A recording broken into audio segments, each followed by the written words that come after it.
ಯಾಕಂದ್ರೆ ಎನ್ಐಎ ಅಧಿಕಾರಿಗಳು ಈ ವಿಚಾರಕ್ಕೆ ಸಂಬಂಧಪಟ್ಟ ಹಾಗೆ ತನಿಖೆ ಮಾಡುವ ವೇಳೆ ಐಸಿಸ್ ಟೀಮ್ ಆಕ್ಟಿವ್ ಆಗಿರುವಂತಹ ಮಾಹಿತಿ ಎನ್ಐಎ ಅಧಿಕಾರಿಗಳಿಗೆ ಲಭ್ಯವಾಗಿದೆ. ಇನ್ನು ಕರ್ನಾಟಕದಲ್ಲಿ 17 ಕಡೆ ಎನ್ಐಎ ದಾಳಿ ಪ್ರಕರಣಗಳು ನಡೆದಿವೆ. ಎನ್ಐಎ ದಾಳಿಯಲ್ಲಿ ಸ್ಫೋಟಕ ವಿಚಾರಗಳು ಪತ್ತೆಯಾಗಿವೆ. ವಿಧ್ವಂಸಕ ಕೃತ್ಯಕ್ಕೆ ಕೋಟಿ ಹಣ ವರ್ಗಾವಣೆಯಾಗಿರುವಂತಹ ಮಾಹಿತಿ ಲಭ್ಯವಾಗಿದೆ.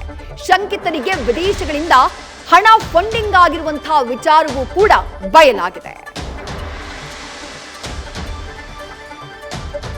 17 ಕಡೆ ಎನ್ಐಎ ಅಧಿಕಾರಿಗಳು ರೇಡ್ ಅನ್ನ ಮಾಡಿದ್ರು. ಆ ರೇಡ್ ಅನ್ನ ಮಾಡುವಂತಹ ಸಂದರ್ಭದಲ್ಲಿ ಹಲವು ವಿಚಾರಗಳು, ಸ್ಫೋಟಕ ವಿಚಾರಗಳು ಅವರ ತನಿಖೆಯ ಸಂದರ್ಭದಲ್ಲಿ ಬೆಳಕಿಗೆ ಬಂದವು. ಯಾಕಂದ್ರೆ ಹಲವು ಮಂದಿ ಅನುಮಾನಿತರನ್ನ ವಿಚಾರಣೆಗೆ ಒಳಪಡಿಸುವಂತಹ ಕೆಲಸವನ್ನ ಎನ್ಐಎ ಅಧಿಕಾರಿಗಳು ಮಾಡಿದ್ರು. ಹಾಗಾದ್ರೆ ಆ ಸಂದರ್ಭದಲ್ಲಿ ಬೆಳಕಿಗೆ ಬಂದಂತಹ ವಿಚಾರ ಏನು?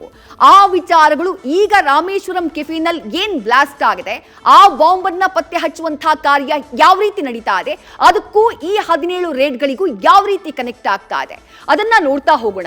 ವಿಧ್ವಂಸಕ ಕೃತ್ಯಕ್ಕೆ ಶಂಕಿತರಿಗೆ ಕೋಟಿ ಹಣ ಫಂಡಿಂಗ್ ಆಗಿದ್ಯಾ? ಫಂಡಿಂಗ್ ಎಲ್ಲಿಂದ? ವಿದೇಶದಿಂದ ಫಂಡಿಂಗ್ ಆಗಿರುವಂತಹ ಅನುಮಾನ ಬಲವಾಗ್ತಾ ಇದೆ. ಯಾಕಂದ್ರೆ ಆವತ್ತು ರೇಡ್ ಆದಂತಹ ಸಂದರ್ಭದಲ್ಲಿ ಈ ವಿಚಾರಗಳು ಬೆಳಕಿಗೆ ಬಂದಿದ್ವು. ಹಾಗಾಗಿ ಈಗಲೂ ಕೂಡ ಅಂಥದ್ದೇ ಫಾರಿನ್ ಫಂಡಿಂಗ್ ಆಗಿದ್ಯಾ? ಯಾರಾದ್ರೂ ಈ ಕೃತ್ಯಕ್ಕೆ ಫಂಡಿಂಗ್ ಮಾಡಿದ್ದಾರಾ? ಉಗ್ರ ಸಂಘಟನೆಗಳು ಫಂಡಿಂಗ್ ಅನ್ನ ಮಾಡಿದ್ದಾವ? ಇಂಥದ್ದೊಂದು ಅನುಮಾನ.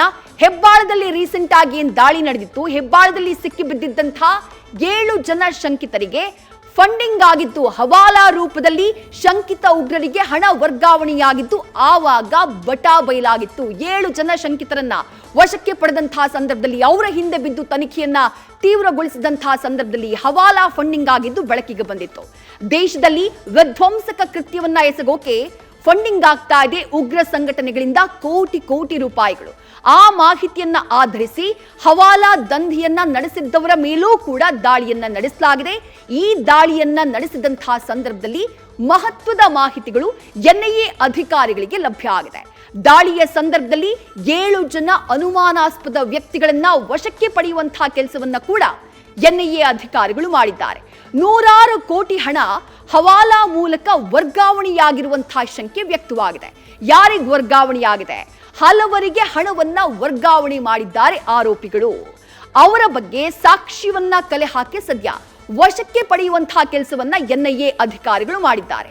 ಹವಾಲಾ ಹಣ ವರ್ಗಾವಣೆಯ ಬಗ್ಗೆ ಈಗಾಗಲೇ ಜಾರಿ ನಿರ್ದೇಶನಾಲಯ, ಇಡಿ, ಎನ್ಫೋರ್ಸ್ಮೆಂಟ್ ಡೈರೆಕ್ಟರೇಟ್ ಅವರು ಕೂಡ ಮಾಹಿತಿಯನ್ನ ಕೇಳಿದ್ದಾರೆ.